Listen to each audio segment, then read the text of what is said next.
2 October Mahalaya, কেন আমি already আমার ডিটেলে বলে দিয়েছি। 1 অক্টোবর থেকে অমাবস্যা শুরু হবে, 3 অক্টোবর রাত্রি 12:30 পর্যন্ত থাকবে। কিন্তু আমরা 2 অক্টোবর যেহেতু সূর্যোদয় করছে, সেই 2 অক্টোবরটা আমরা মহালয় বা পিতৃতর্পণ বা শ্রাদ্ধপক্ষ ধরব।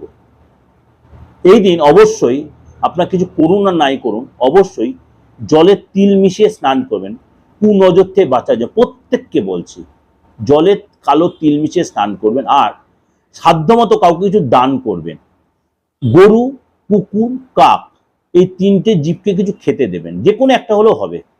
গরিবকে কিছু দান করবেন, আর পিঁপড়েকে কিছু খেতে দেবেন, মিষ্টান্ন।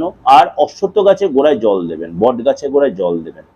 এই যে কাজগুলো, আর অবশ্যই কোনো কাউকে অপমান করে কোনো কথা বলবেন, কারণ হাট করে কোনো কথা বলবেন না। আর বিষ্ণুদেবের উদ্দেশ্যে অবশ্যই জলদান করে, সূর্যদেবের উদ্দেশ্যে এদিন জলদান করে কিছু মিষ্ট